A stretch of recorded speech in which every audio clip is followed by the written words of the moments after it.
Hello, I'm Wayne Buck, Managing Director of Redkey Education, and this is part 2 of the WizIQ tutorial for our tutors who are new to our online tutoring process and who are new to WizIQ. Part 1 covered logging on and scheduling and entering a session, and so what I'm going to do now is to give you a brief tour of the application and the interface. So what you see right here is what you'll see after you've logged in, started a session, and entered that session.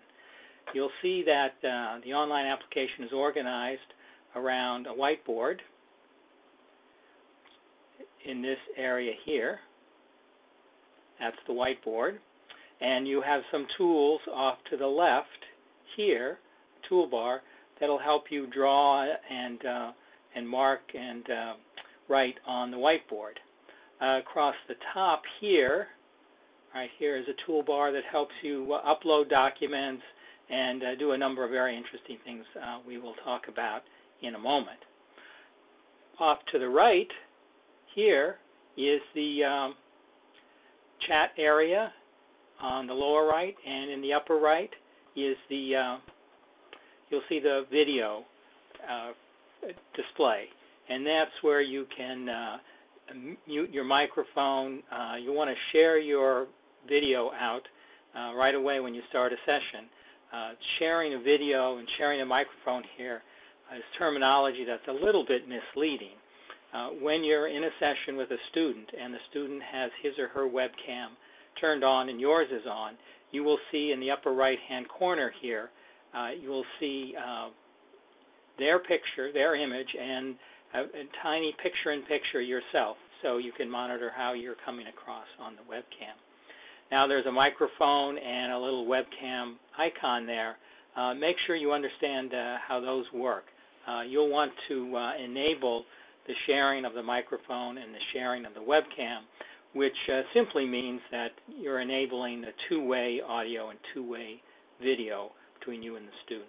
So make sure that those are set on sharing as opposed to not sharing. You can just type here, and your student will see what you type, and your student can respond.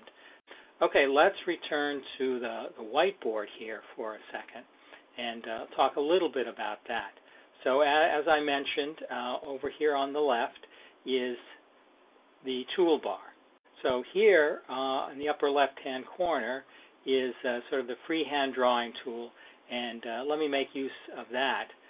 Just make sure that's turned on by clicking on it, and then you can change the size of the line that you use to draw on the whiteboard, and by clicking here you can change the color as well.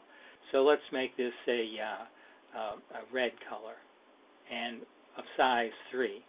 So once you've done that, you just move your cursor off and you'll see the dot, and then you just hold down the mouse key and you can start drawing any way that you would like. And that's the freehand drawing. Now in order to delete that, there are a number of different ways. You can go down to this red X, which is your typical delete. Click on that to activate it, and then you'll see a red X floating where you move the mouse and a little black arrow. Simply point at the item that you want to delete and click one left click on the mouse, and that deletes it. Now another way of getting rid of things is, let's go back up here and I'll show you. So let's activate the freehand drawing tool again, and let's do some more freehand drawing. Okay. What I can do to do an erase instead of a delete, just activate the eraser here, and you'll see it comes up with an option to choose a certain diameter for the erasing circle. It's right now at 30. So I point at what I want to erase, hold the left mouse button down, and you can see I can just paint over this and erase anything that I want. You can see if I have a full whiteboard, that's going to be pretty clumsy to erase everything. But I don't need to do that actually. If I want to just erase everything in the whiteboard, or rather start with a new whiteboard, what I can simply do is, let me move the red arrow to show you, to go up here in the upper left-hand corner, right there. Now that starts a new whiteboard. So just click on that, and you'll see the tabs have changed here across the top. whereas before we just had one whiteboard, now we have two whiteboard, the second whiteboard. And we go back and forth just by clicking on the tab. Now let's say we want to draw a straight line as opposed to just freehand. We have a straight line tool here. It operates much the same way. So click where I want the line to start, hold the left mouse button down, draw my line, release, and I've got a straight line between those 2 points. So let's delete those. And you'll see that here there's a tool, activate that tool to draw circles and ovals that are empty. Here's a tool, we activate that. That gives us a filled circle. Here we have empty squares and rectangles. Here's, as you would guess, filled squares and rectangles.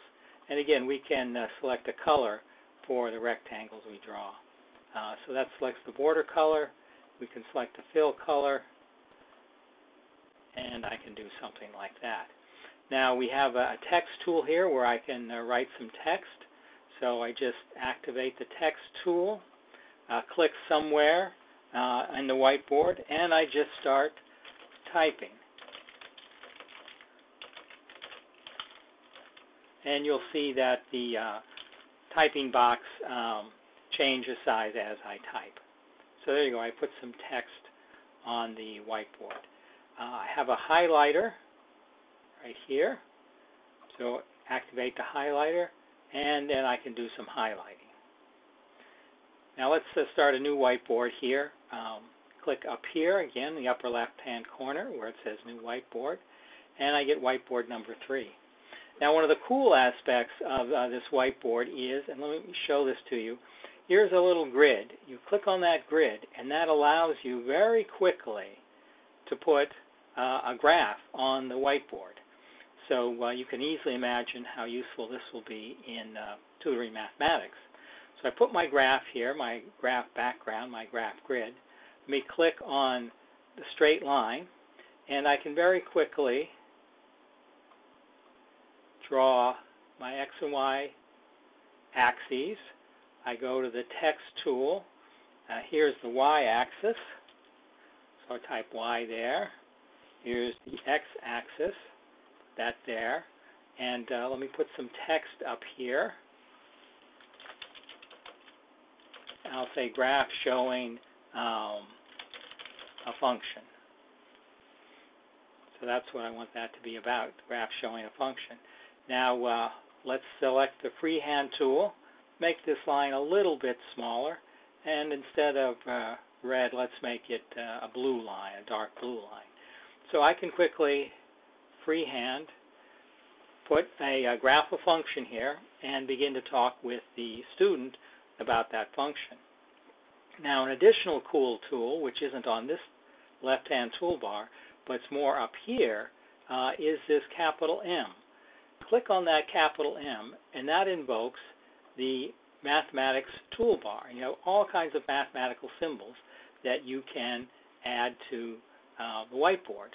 So let's just say I want to do something like put an equation in there. So first I do text, and I'm going to do a simple Y. And now I need an equal sign. So there's an equal sign here somewhere, right there.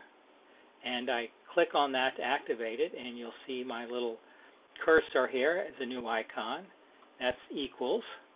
Okay, it's pretty big, equals. I can manage the size of that.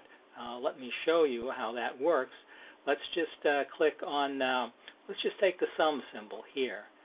Click on that to activate it. You'll see I've got a little sum symbol that now is my mouse pointer. Click once to hold down, and as I move the mouse around holding the button down, I can vary the size of this symbol. So I get a